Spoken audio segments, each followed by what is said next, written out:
Elle est bel et bien de retour cette semaine, l'hymne de la Ligue des Champions. Je sais pas vous, mais moi, je suis tellement excité, tellement hype de voir ces quarts de finale de Ligue des Champions. Ils sont là, on a des très belles affiches, des très belles équipes. La plupart des favoris sont encore présents. On arrive bientôt au bout, ce sera les quarts de finale. Et comme tous les lundis, la plupart du temps, quand c'est la Ligue des Champions, on va se faire une petite vidéo prono sur ces doubles confrontations. Avant de commencer cette vidéo, avant tout, j'aimerais encore une fois vous remercier, vous tous qui s'abonnez, qui likez, qui commentez. Ça me fait chaud au cœur, ça fait plaisir. C'est grâce à vous si on continue à faire des vidéos. Et avant tout, on le fait pour vous, pour pouvoir échanger et débattre dans les commentaires. Merci à tous les gars, vraiment c'est un kiff de pouvoir faire des vidéos.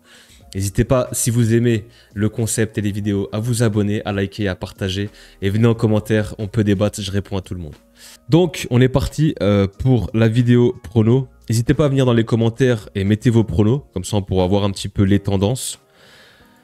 Mais honnêtement, quand je regarde ces affiches, il y a deux matchs, deux affiches où, pour moi, c'est légèrement déséquilibré. On va commencer par celle-ci.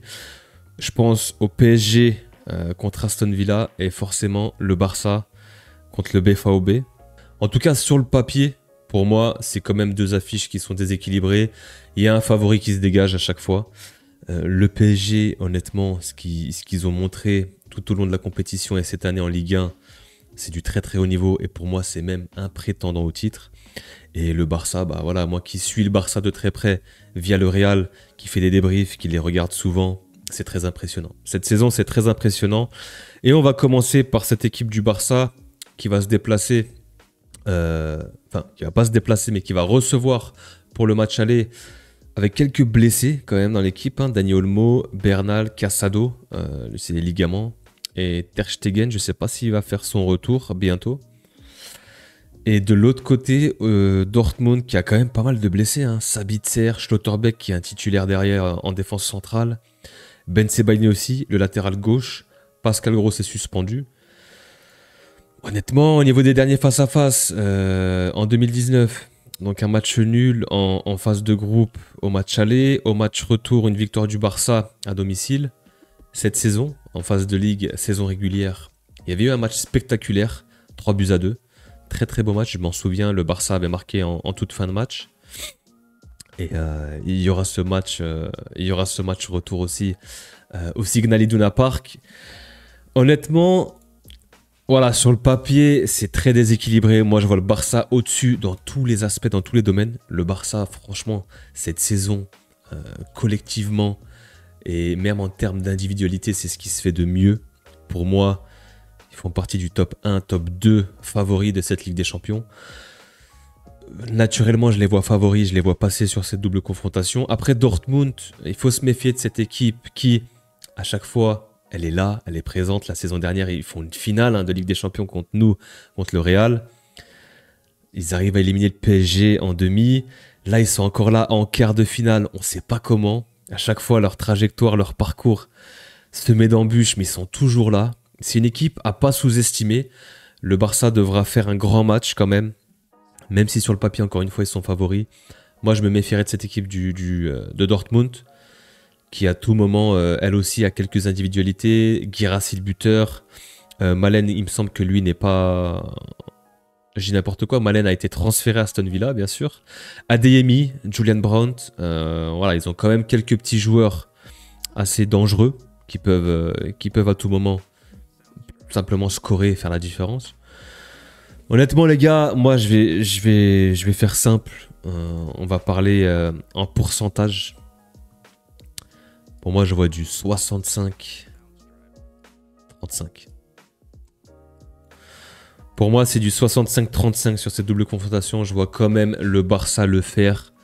Parce que cette saison, c'est très régulier, c'est très fort. On verra au match retour aussi que dans l'Iduna Park s'ils sont pas morts au match aller.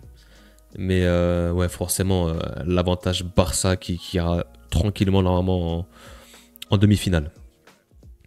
Ensuite, on va parler de ce match, le PSG contre Aston Villa. Là encore, là aussi, pour moi, c'est déséquilibré. Le PSG est favori, sur le papier en tout cas. Aston Villa, c'est plutôt pas mal ce qu'ils font cette saison, notamment avec un super mercato d'hiver.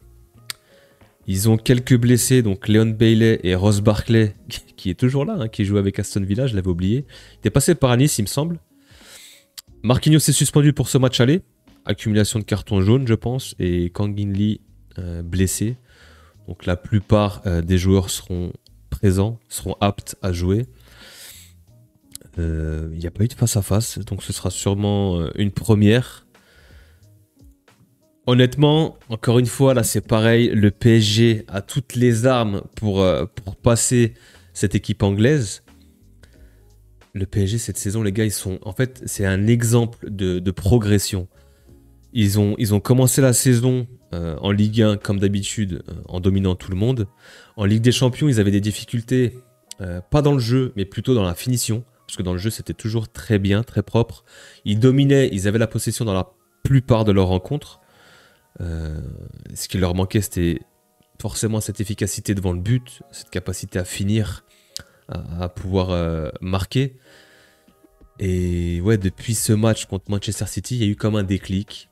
Maintenant, c'est une équipe qui fait partie, honnêtement, comme je l'ai dit avec le Barça, top 1, top 2, voire top 3 des meilleures équipes au monde. Ils sont favoris. Les bookmakers mettent le Barça et le PSG favoris à peu près au même niveau. Pour moi, les gars, c'est ce qui se fait de mieux. C'est une des plus belles équipes du PSG depuis un bon moment. C'est l'équipe la plus jeune sur les 8 dernières. Et honnêtement, si on fait poste pour poste, c'est valable aussi pour le Barça, mais ils ont les meilleurs, voire les meilleurs joueurs à leur poste, qui font partie au moins des top 3. Quand je pense à Vitinha, João Neves, c'est ce qui se fait de mieux au milieu de terrain. C'est incroyable les deux là, ce qu'ils sont capables de faire. Dembélé qui est potentiel ranking Ballon d'Or.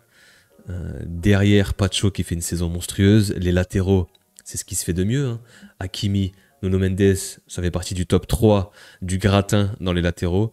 Ouais, honnêtement, ils ont une équipe plus qu'équilibrée, qui a un collectif très très fort. Ça joue très très bien. Luis Enrique a réussi quand même à faire du très très grand travail.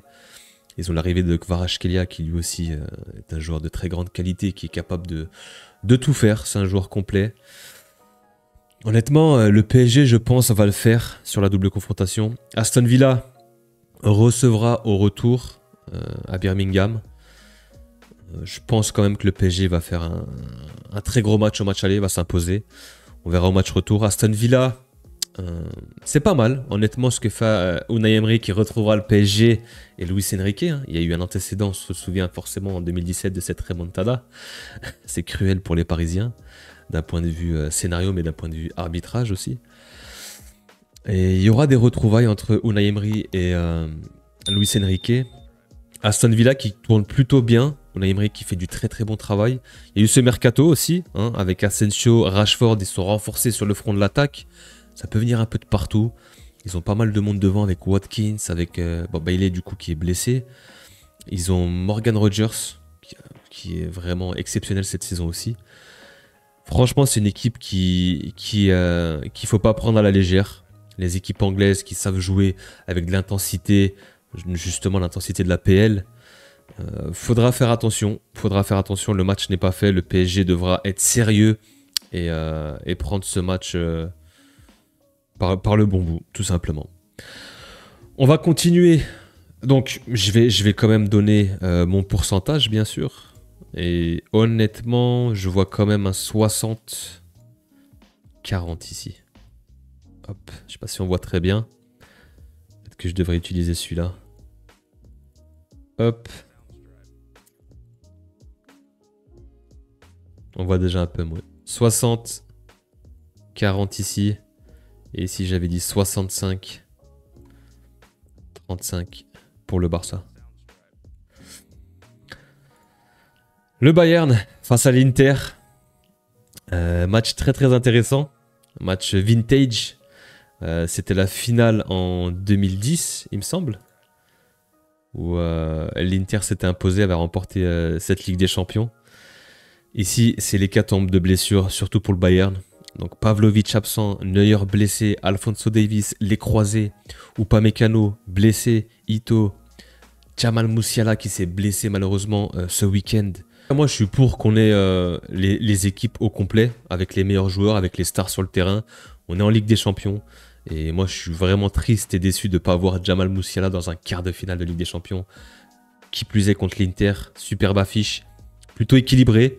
Deux oppositions de style, hein, un 3-5-2 pour l'Inter de Simeone et un 4-2-3-1 pour Compagnie.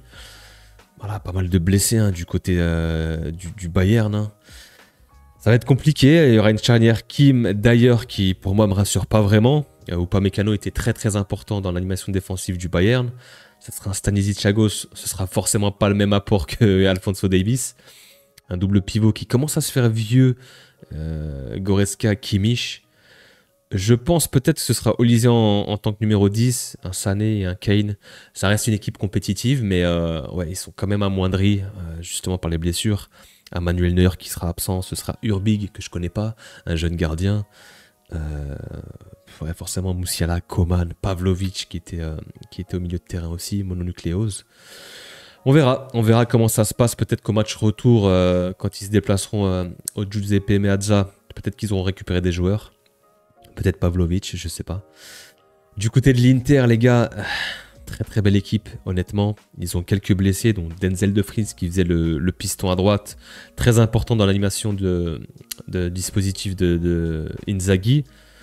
Zelinski qui lui était dans la rotation au milieu de terrain et un Taremi devant.